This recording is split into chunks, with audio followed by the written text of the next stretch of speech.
So how do I feel about my eTron GT now I've been driving it around for a few months? The answer is I still love it. I thought I would have got used to it, possibly bored with it or annoyed with it by now, but I really haven't. It still feels a bit big, but I've got better at parking it. I've got used to that now. I'm learning some more of the gadgets as well, so I've been using the automatic headlights, which you can just leave them on full beam and all they do is cut out the exact bit where the oncoming car is and they still illuminate the road. When I was on holiday I hired a Mercedes, just a little A-Class, and that had the same thing, but it was rubbish. When you went past the car it would take ages before it put the lights back up. But this is just instant, and it only cuts a little bit by the car, so you've still got full beam all the time. It's much better than the one on the A-Class. So that works really well. The two best things about this car, I think, are the acceleration and the ride.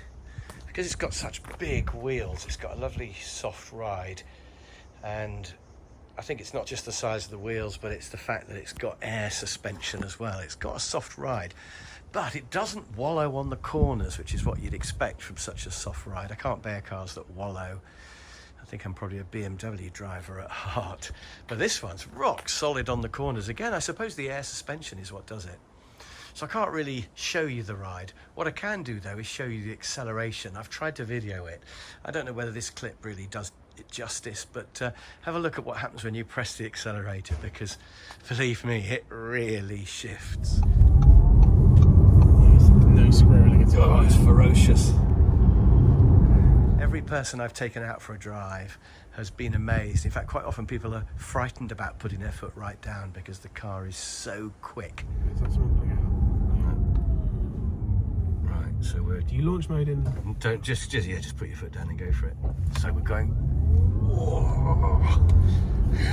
It's 0 to 60 in about 3.5 seconds. So it's 0 to 30 in about 1 second, maybe 1.5.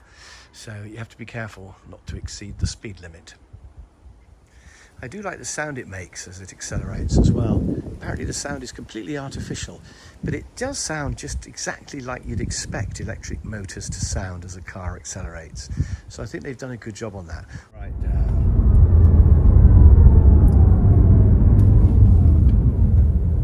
Okay, and then start when ready. Oh, and that's not even in sport mode.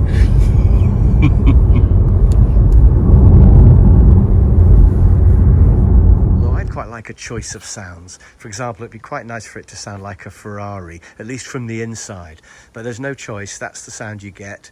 You can't make it louder or quieter or switch it off or anything. That is just it, as far as I know. And it makes my 435 seem like an old bag of nails.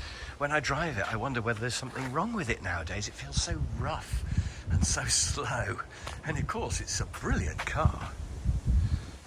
But when you get back in that after the eTron, it's just not the same. I still find it fantastic to look at. I've not got used to the looks. It's fascinating from every angle, and I do get a thrill every time I see it. I've still got, I've got to admit, I haven't got used to looking at it. I think it looks really good from the back, particularly, and the side. One of the things I've noticed that's a bit unusual is that when you look at that rear overhang from the front, it looks tiny, doesn't it? And yet when you're level with it, there's actually a huge rear overhang, but it seems to just disappear when you look at it from the front of the car. And I think that's because it curves here, so that from the front you can't really see the rear overhang, so it looks completely different from the front than it does from the back. I'm not a huge fan of the full-on front view. I think the bonnet looks a bit boxy, but the quarter front view there looks great, and I really love the big rear haunches, those wide bits above the back wheels. It's very chiseled. There's lots going on with the design. The Porsche is much smoother, but the Audi is a lot more interesting, a lot more space age, I think.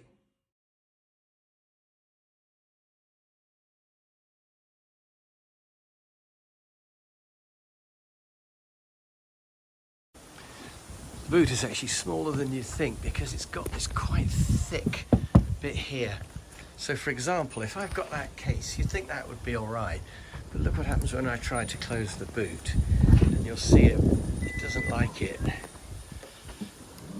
in fact, even if I push it in a bit more to about there, which you'd think really would be fine. Let's see what happens when we push the button. You see, it still doesn't shut.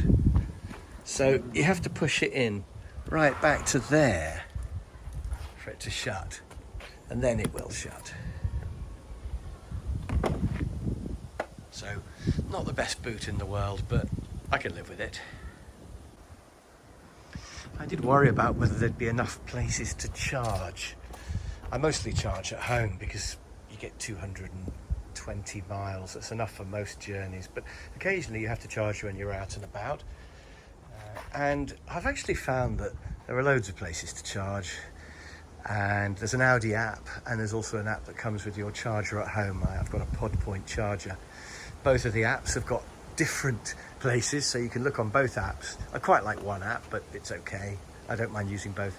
But the main thing is the chargers are very rarely being used. I had a big fear that the chargers would have people on them all the time, but virtually never have I found that there's somebody already on the charger. Now, obviously, will the infrastructure keep up with the rate of new car sales? I don't know.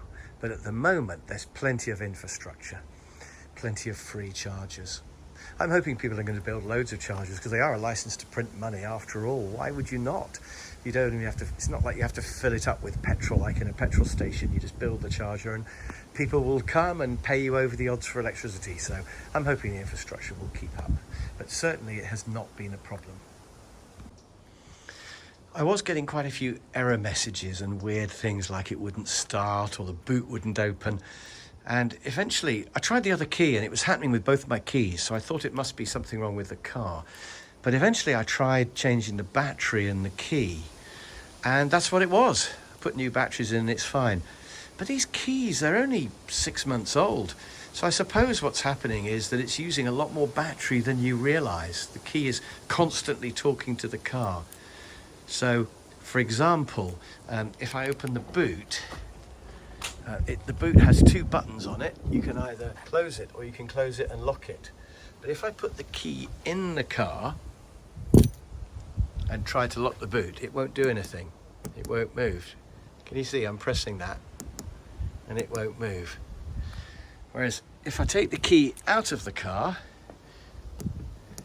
now it will do it. So it constantly knows where the key is, but it does run out. I'll show you how you change the battery, by the way. It's pretty easy. So the first thing you do is you press this button and then that slides out. Then you stick a screwdriver in here, sort of at an angle, and you just push. Doesn't feel very good, but it just levers up the back slightly, and then you can get your finger underneath and you can just pull the back off. And inside there's a little 2032 battery that you change. Obviously Audi can do this for you, but you've got to book an appointment and go in and all of that.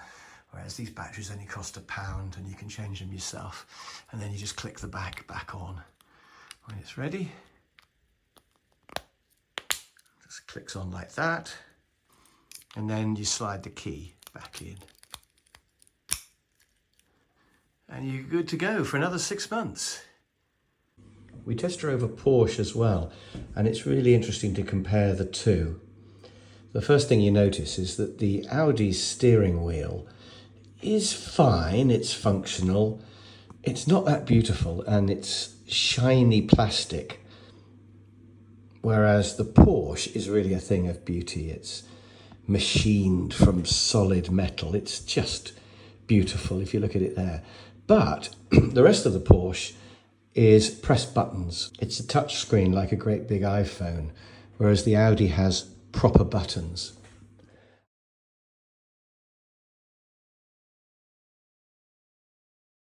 And we actually found on the Porsche that you have to press them more than once to make them work, and sometimes they even click, but they don't actually change. We were clicking on the map and you could hear it going click, but the map wasn't coming up, and that was pretty annoying. So that's definitely a point towards the Audi. There was one snag with the lovely Porsche steering wheel though, which is that it's in the way of being able to see the speedometer. So trying to see the speedo, but the steering wheel up or down? It's there.